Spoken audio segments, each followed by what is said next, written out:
ธัสสะนะโม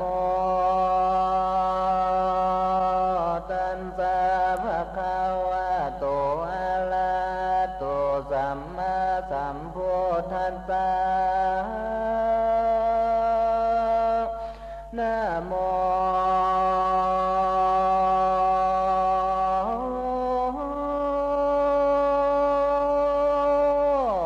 ตัสสะภะคะวะโตอะระหะโตสัมมาสัมพุทธัสสะ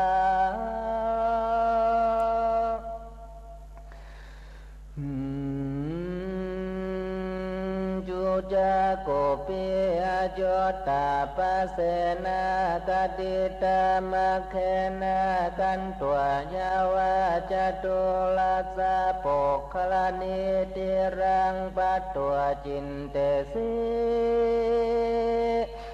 สาทาวปังลาสตุจนะสัมปุเรสาตังลา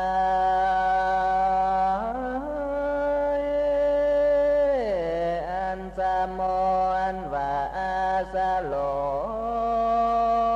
มแห่งพญาเวสสันตาลานไก่มาตาเต่าไตจูจากาพามันก็เที่ยวไปโดยหนตั้งไก่อันเจ้าอาจุตาฤาษีใสหักบอกเพียงหนตั้งเต่านั้นแล้วมันก็ไปถึงข้างฝั่งแก้วโบกกลานีอันมีสีแจงจาตุราเสมอกันมาลำเปิงในใจ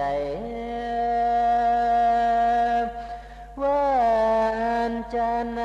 วันนี้ก็เป็นกาลคำตะวันตกต่ำลำดอยไปเลี้ยวอันนางแก้วละจะมาทีอัน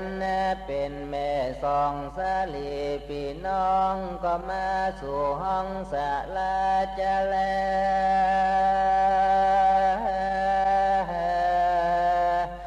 มาตุกโมนามาจืออันว่ามาตุคำหูยิง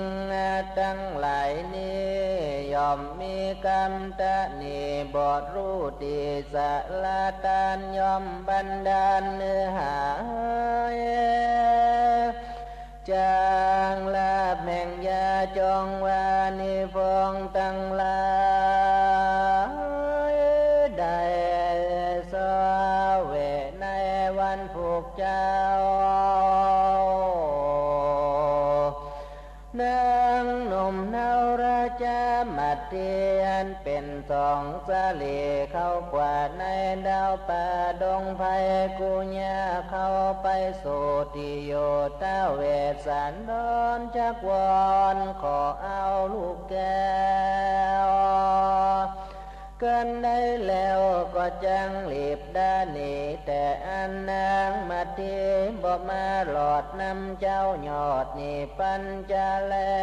ทัสสาวิทุระโตเมื่อนั้นพรำจึงเคลื่อนสู่งามดอยคอยอยู่พรำเท่าปูดานอนผาหินนาปอนมะมูลเป็นสนุกอุ่นกลางคืนและนาตังปนาละติงในกลางคืนนั้นมาหลอดนางแก้วหยอดกันยานอนในศาลาก็ปลูกน้อยเมื่อยามเด้อก็มาเด้อข้าขอ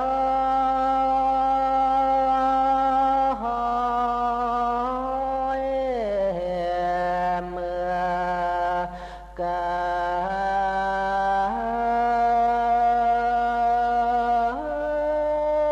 คืนนางมาเตียฝืน ำนันหลักนิมิตหากปุนกัวเอโกปุเลโสนางฝันว่ายังมีใจผู้หนึ่งดำเนื้อมันกำเหมือนมีเข้ามาสู่กุฏิข้าขาดนุ่งผ้าย้อมฝาดสองพื้นนุ่งพื้นหนึ่งนุ่งไปในพื้นหนึ่งสะไปนอกทัดดอกไม้แดงสองหูพอหนึ่งดูหยาบมือถือดาบเลี่ยมแกนตาเข้ามาสู่ศาลานางแก้วก็มากำลามนางแก้วมัดทียับเมาเกษหมวดเขาจักเจ้าเต่านอนงายควงเงาตาแม่นายตั้งกูแล้วกันเอาสองแขนนางแก้วนี่กว่ายงขวานผ่าหัวอกมันปองจงเอาหัวใจนางประเสริฐนางร้องให้เกิดติ่งตายกันมันถือเอาวัตถุตั้งหลายได้แล้วยามเมื่อเลือดนางแก้วพองไหลตกนางพงไหลตรงมันก็ยองเงาแขนนางงามนางติ้วกว่าเข้าป่าไม่ไปป่าแลนา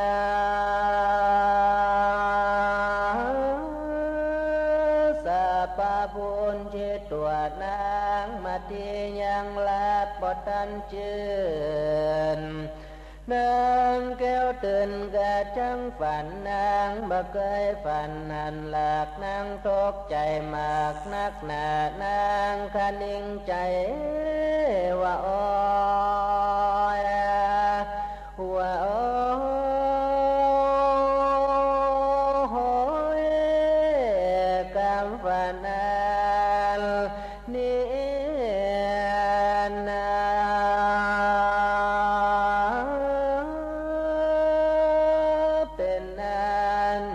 บาปลายนักหนานางปัญญาคันทิ้งใจลู่หลอดเถืองเต้าหยอดโพธาวากรรมฝันนั้นนี่ไผ่ปล่อยจะแก่รู้ที่แต่แก่คู่นางนี่จะปันดังกูมาลอดให้บ่รู้เต่าเวสานนอนนางจึงลุกจากที่นอนตนมาแล้วห่มผ้าลูกแก้วบัวจึงไปสอบพระเวสสันด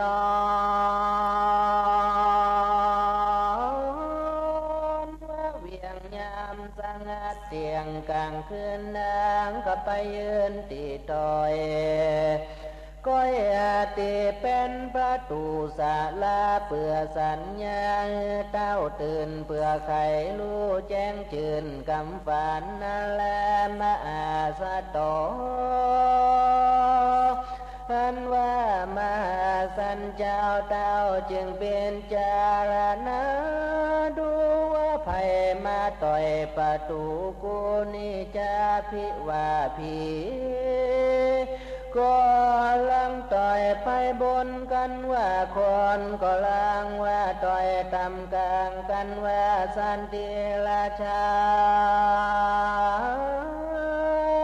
ก็ลังต่อยไปตำเจ้าก็ความรู้ว่าเสียงคนนอพระทุบสะปนจึงถามว่าไผมาต่อยประตูกูเต้าพิษเมื่อเข้ามาได้เมื่อนั้นนางมัทลีขันตอบว่าข้ามาตีมาแล้วพระเนื้อหัว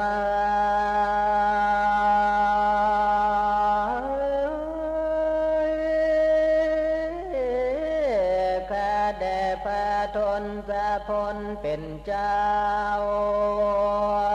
ฮานอย เข้าสู่ศาลาบ่ใจว่าจังมาแฝงตนเนื่อมข้างกำพาเจ้าจ้างเผือกตัวห้ามโดยกิเลสกามจักจองจางคาฝันลายนางดีเลขมาที่ฝันหลากนิมิตหากคุณกลัวจึงมาพาเนื้อหัวเก่าแก่รู้ดีแต่ส่วนสาดีขามาตีมาพิษเมื่อเพื่อว่าข้าฝันลายเมื่อกลางคืนนี้และหน้าเมื่อนั้นพระมหาสันเจ้า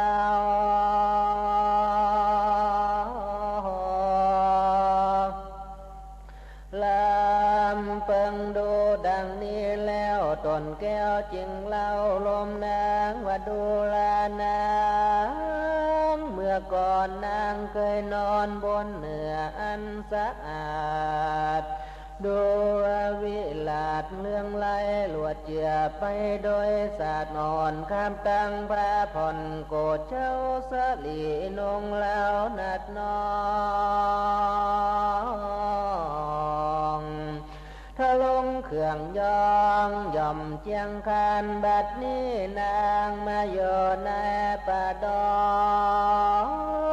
งแม่มาทะลงนั่งเสือลายสนที่นอนเหนือที่ตอนสา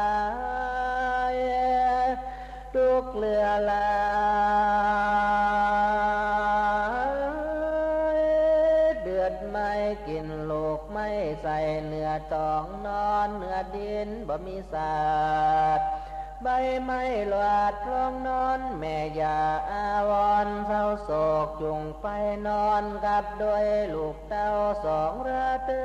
พระมหาสันเจ้าลมเล่านั่งดังนี้แล้ว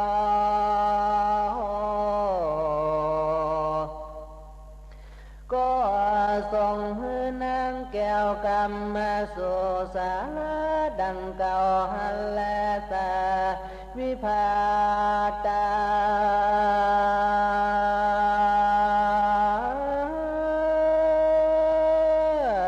ในเมื่อกลางคืนและลงสายฟ้าพุ่งขึ้นมานั่งพญาก็ถือเอายังเสียมกันเล่าบ้องจอดกะเช่าสอดด้วยกันลีแล้วก็หนีไปหาลูกไม้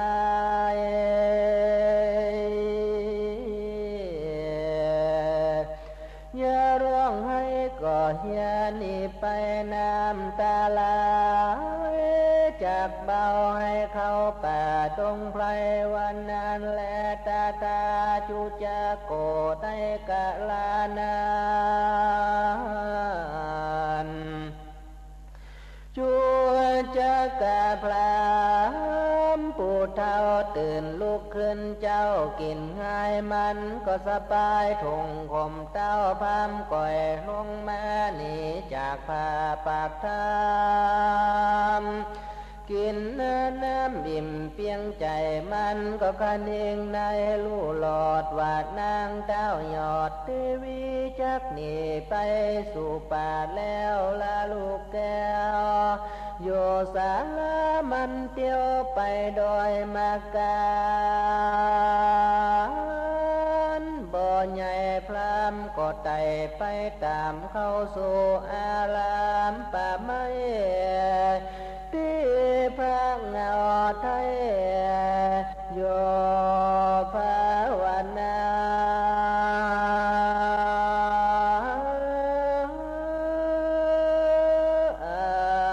ธรรมวันนั้นแลโพธิสัตว์โตเมื่อนั้นพระโพธิสัตว์เจ้า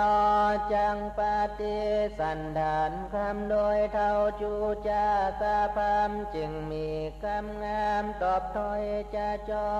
ยกล่าวคาถาว่าอิธรรมปีปานิยังสิตังน้ำมันนิสัยก็มาสาย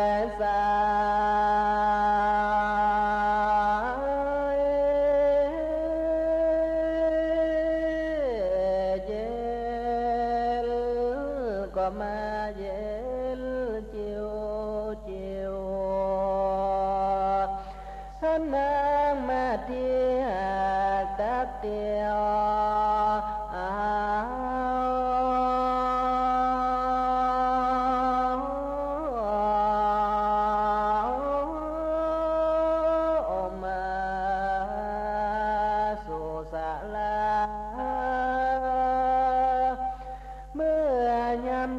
จนทำเท่าดูดกินพันเด็ดตะวันแล้วตนแก้วจิงทำเม็ดอันนามาแหว่าทุลาพรำกันอาศัยปัจจัยอันเป็นเห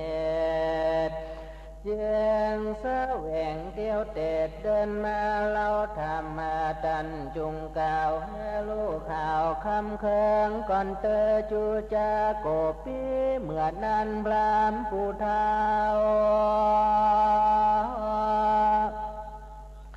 ไว้พระบาทเจ้าเก่าตูนีนาเป็นคนยากไกลตุงลำบากเหลือตายชื่อว่าข้ายิ่งใจช่วยใจก็บอดได้สักคนเข้าไปเดินดงชอบจองอันเจ้าไทยต้องเที่ยวมันใส่สันดาแห่งเจ้าเพื่อจะขอลูกเต้าตันหรือสีคือจะนี้และกันลูกเต้า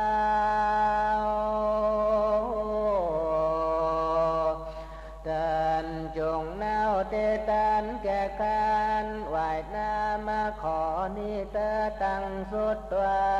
มาสะตอ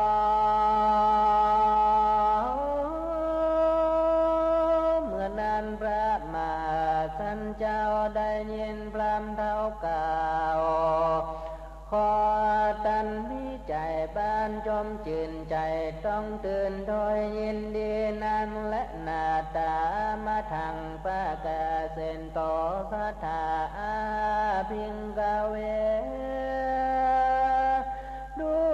ราภิกขุตั้งหลายอันว่าพญาเวสสันตลาดก็เอาลูกน้อยนาดบุตาคือจาลีและกันนาตั้งโกตันแก่ผู้ที่พรำมันว่าเสียงบันดาลเข้าคืนเป็นคนตื่นกุนกลัวนางหัวทงสะนันแผ่นดินลั่นไปมานำสมุนคงคาก็คำเขือกยาวยะเยือกตีฟองไหลเนืองนองกับกลางไหลล้นฟังไปมาก็มีแลจูจะโกปีส่วนว่าจูจากาพรามผู้เท่าบอกเมียเจือกจักผูกลูกเจ้าพญามันก็ลาทงปานใหญ่เข้าสู่ป่าไม้แสวงเอายังเครือเขาด้วยเกี้ยวตึงกับเกี้ยวเครือลีมาผูกเจ้าจาลีข้างกำขวาผูกมือนางกันหาข้างกำซ้ายมาขาดไว้กับกันเป็นเกี่ยวหนึ่งเงื่อนหนึ่งเอาตีลังสองลูกแก้วกันมันมาตีแล้ว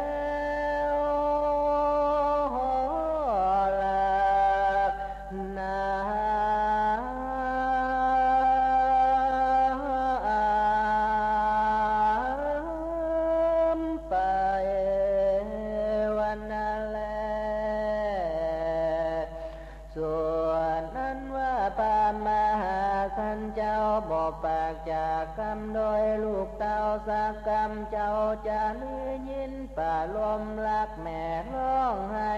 แอเจียนจากำโดยนางกันนาน้องรักแห่งตนว่าน้ำเมตังดาถาทุกขังลำบายมุทุนา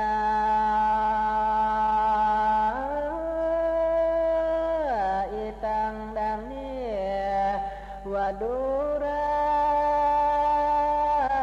กันนาน้องรักแม่เยียงเดียว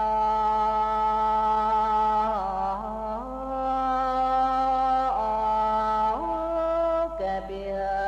ตุงานใดอันพรามบุปผีละวิใจตุกงานนั้นบ่ใจตุงไม่ทันใจแก่เราเพื่อแลดังลือปีว่าอันนั้นจะเหตุว่าคนยิ่งใจตั้งหลาย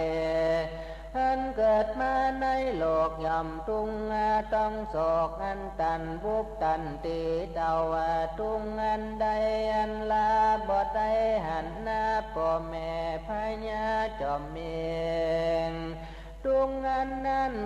บ่เป็นลำยิงตุงคนกว่าพรำตีนั่นและนาโสนุนาป่อพญาเป็นเจ้าถ้าหมดหน้าเข็นใจเล่งแลไปบ่หันหน้านางนอลากันนาป่อพญาก็จังไงโดยอันรังนางดอกไม้แม่กันนา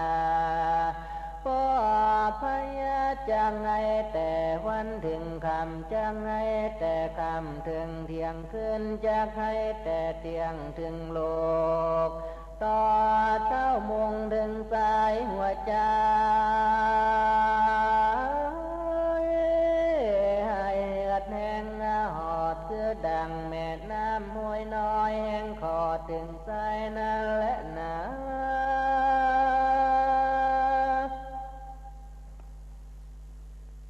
แม่แต่จำพูการุกาดูแลนางกันนา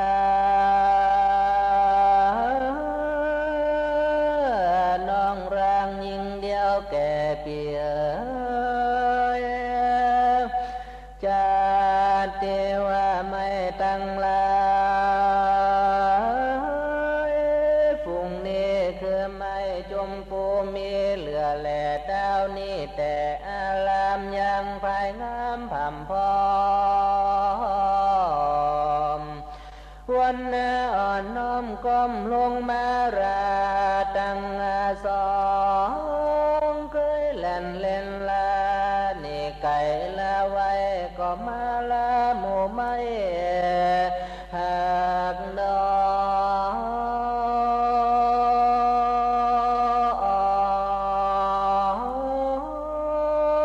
กได้เสียแต่และหนอตั้งสองแต่มาละไว้ทั้งหมู่สายและงวงงามทั้งแหลดจ้างลาตุงคีเลทั้งเสือเมและจักแข่ทั้งจนแจและลิงลมสกุณาเคยข่มลำลองเสียงมีกองนาชมบุพาดอกไม้ในที่ไกลสะลาวันนี้ลาจังลาไว้ดันป่าไม้ไต่ต่ำพามจาและนอกันนาไว้เว้นฟ้าวันนี้ลาจังได้เตียวป่าไม้เนื้อไล่ลาไปมาเตียวมาคาติดต้องในแห่งห้องดวงดอนเพราะจังได้นอนในป่าไม้ลินและยงก็มาไล่ลาเตียวมาคาป่าแห่ตุงเถื่อนทำแง่กิเลพรายพรามจังไรจุงแลนลาบอกแว่นเตียวตาตามดงขวางลวกใส่ไม่ไผ่แจเลี้ยวแดงยาคมบางแข่งก็ไก่ยามุงกะไตน้ำนาตั้งน้ำคาและขวบอ่อนวันนี้และพี่น้องจังได้พัดผากไปไก่เจ้าและนานางกันหางามดวนที่จะขปีจาเลวดูแลปิจาเลเป็นเจ้า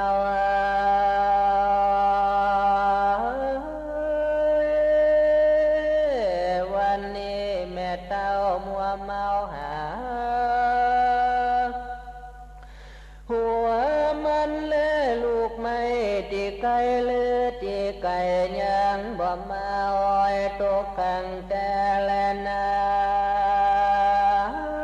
แม่เป็นเจ้าละลูกเต้า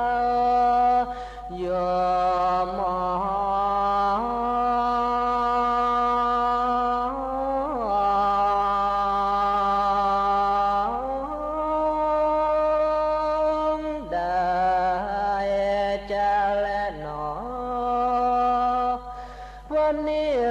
จังได้ละไว้ยังโมแม่ญาติยังยา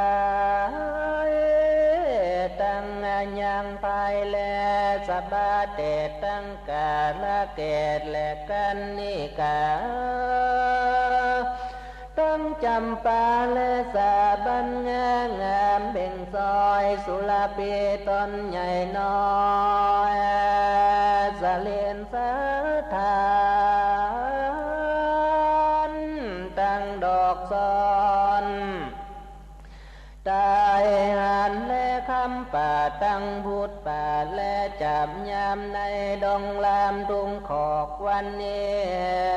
เราจักได้ละดอกไม้มองได้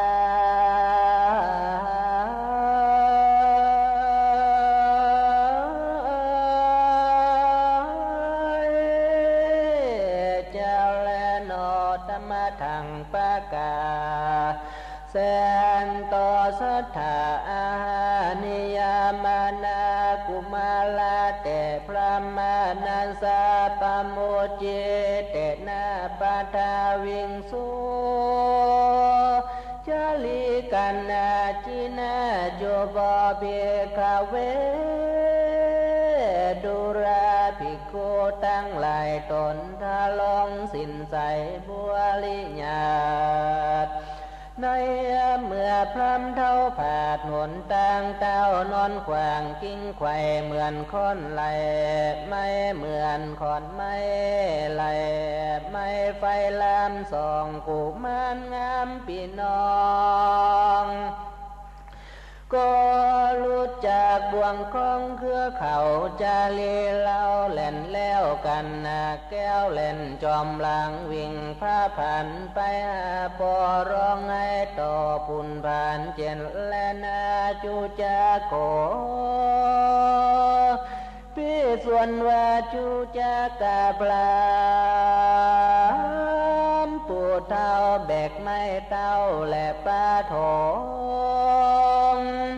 กองลังจอมเลยไหลมาสุติกายสองสลีมายับยีผูกได้เป็นดังไฟไหม้มังกับหลวงมันพันพวงแขนลูกเต้าร้องเงินเก่าปุ่นกลัวว่าเกลือนินนานี่ง่ายนี่ละไปกูเสียเต้าตาเพียจมฟองสองพี่น้องเสียงตือยุบผ่านมืออึดลองนั่นตัวต้องอารามซ้ำตามตีจางผลากเตี้ยวแขนลากหล่นไปวันนั้นแลนาสัมปันเตเยวาในเมื่อพระนำสองเจ้ากว่าถึงประตูปราบไม่อารามกันนางามดวนที่ให้จ่าปีเจ้าลีไว้แม่นอประตูกาลูกาดูลาพี่จาเล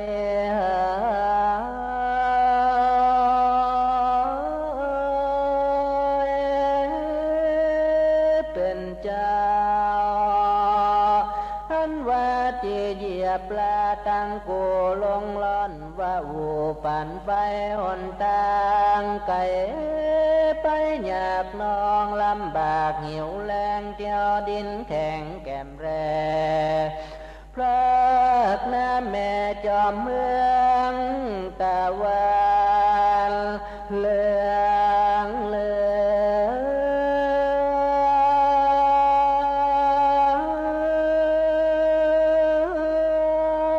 ก็ล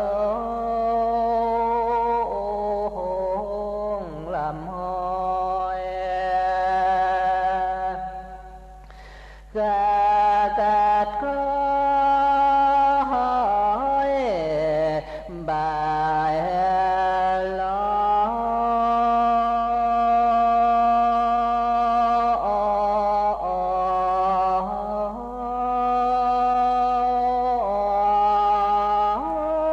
งแรงลำใจแข็งจำกว่าพรำเดาดาที่ไปพรำจังไรจำลีบไม่เต้าทีบดินจอมลาตั้งสองหาตีเบิงบ่ได้มาลาจากกรมนาไว้ดาวป่าไม่ดงนาด้วยลาตั้งกูกรมไว้หมู่เทวันดาแต่จอมผาและปับธรรมแต่แม่น้ำทุ่งไปไว้เทวันดาตั้งหลายมวลหมู่อันโยห้องหิมมาปา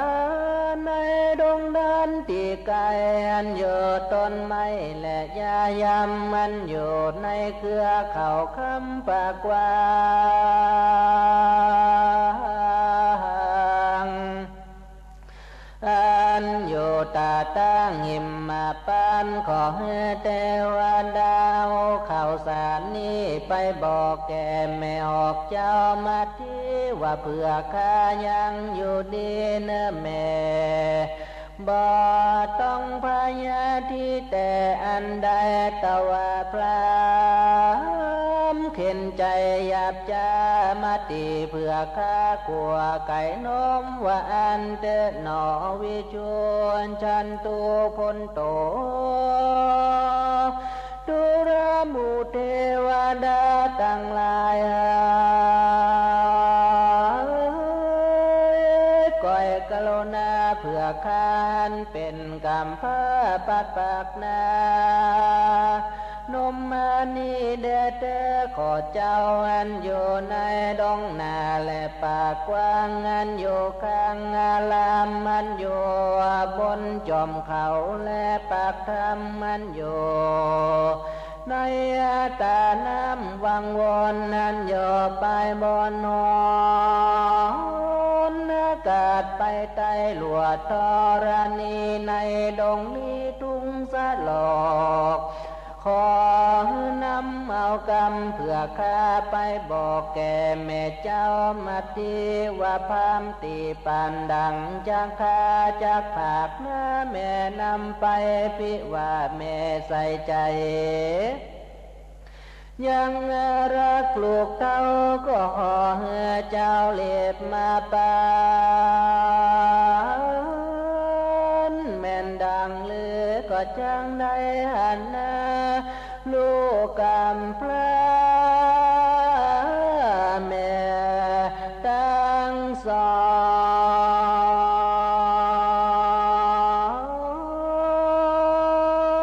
งราชและนาดุลาเจ้าหมู่เทวดาตั้งหลายดูแลเจ้าหมู่เทวดาทั้งหลาย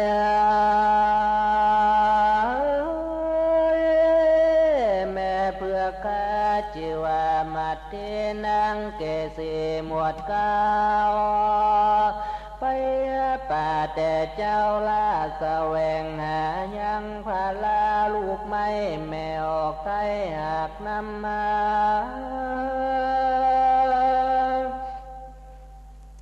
เพื่อ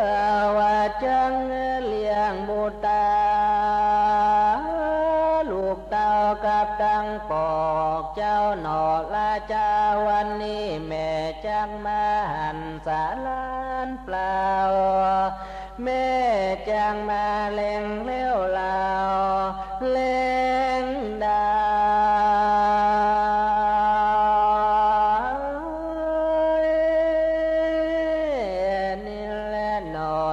จังมาไฟน้ำตาเสียแล้ว างให้ทุกโศกไม่ใจนางจะแลดูแลปีจาลีปีอายวันนี้ขอลายก็มาถูกต้องตนเล่าแม่มันดาก็มายำคำเขี้ยวคำปนเวลาแม่ลอยคงไข่หาได้ยังลูกไม่มาลายพามาบ่รู้ว่าพรามบาปนาผู้เฒ่านำลูกเต้าแม่ไก่ตาและนาอาหอวาตาทุกขังหัวอ้อยนอ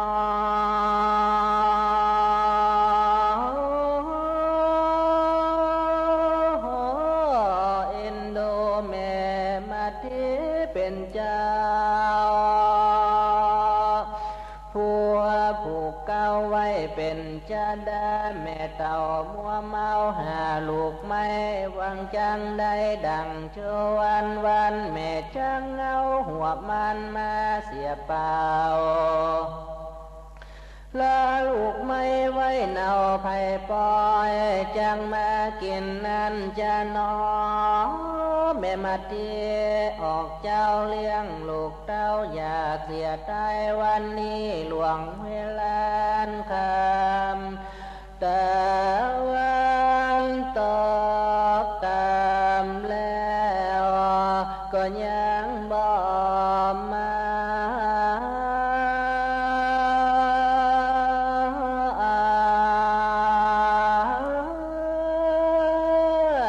รอยว่าแม่พญา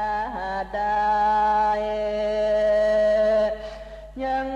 ลูกไม่หากลืมมาพรำมาปาลาก็มาตีไปใจเข้าป่าไม่ดงนาแม่พญาบ่รู้ได้เต่าคงควายหาลูกไม่ดังชวนขอให้แม่มาตานย้ำคำเขียวคำโดยเดือนดาวนี่เตอของอันใดอันแม่ได้คือลูกไม่แล้วว่ามันมาปั่นพรำผู้เท่าอันอยากเข้าเล่าลมใจมันกันมันได้กินอิ่มแล้วบ่ลังจังบุบตีลูกแก้วแม่ไปปัญจแลติตาธาวิลาเปียงสุกุมาลา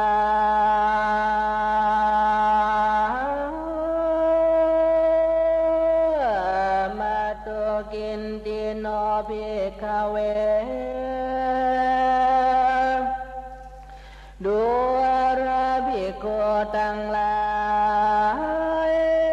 นิยายอันนี้จะกล่าวถึงสองผูกมาลูกเต้าอันพรำเท่าผูกป้าไปตีหลังใสจำกว่า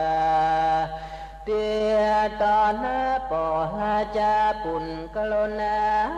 ใจน้อยส่องจินจอยกาสนดินฟ้าบนมาแม่บ่รู้กี่ร้อยอเนกอันสะจันคำโดยสองจอมควันพี่น้องอันพรำผูกด้วยบ่วงกองเลี้ยวลาดเครือเข่ามันส่องศอกเท้าห่วงออกนำไปยับมือใส่หลังแลนเจ้าบอกแกว่นทั้งเที่ยวส่องสาลีเลี้ยวหลังก็ย่าร้องให้เย้าว่าแม่ออกใต้ตดมากันให้ให้รักแม่มองเธอ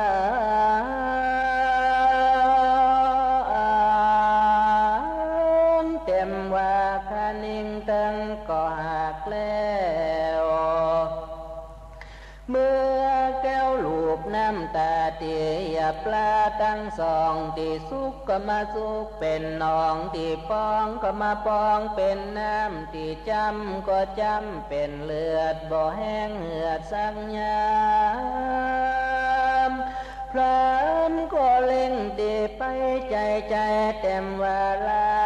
ร้องไห้มันก็บ่ว่าเต็มวาราข้างมันก็บ่อยากเครือข่าวพาตีไปยาผากไก่ออกเจ้าแม่ลาจางโศกเศร้าโศกาน้ำตามองเลือดหลากเพราะว่าราพี่น้องพัดผ่าไก่ตาแม่ลาจังมาหันสาลานเปล่าแม่ลาจักมาเล่งแล้วเรา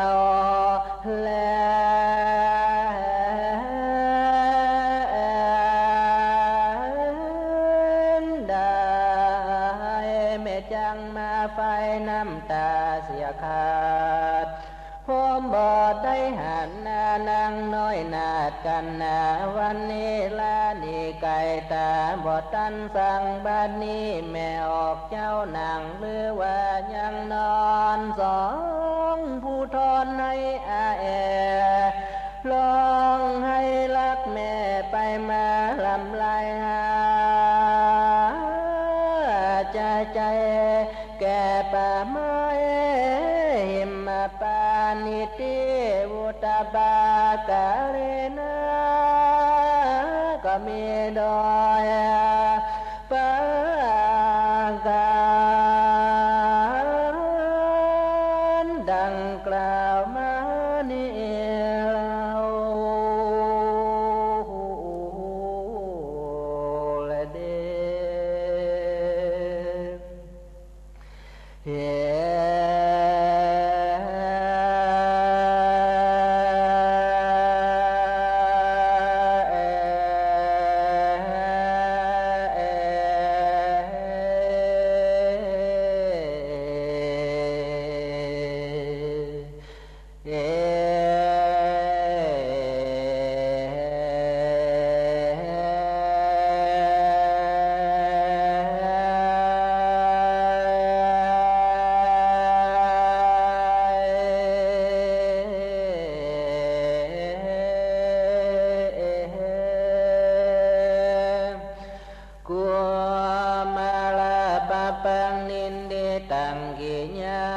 สังวันนานาธรรมเทศนาจาห้องเหตุกุมาลบา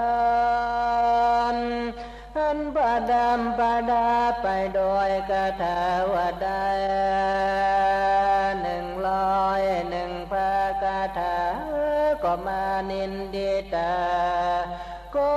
มาบังคมสมเร็จบรมวลสมควรแก่เวลา ก็แล้วเต่านี้ก่อนแล้ว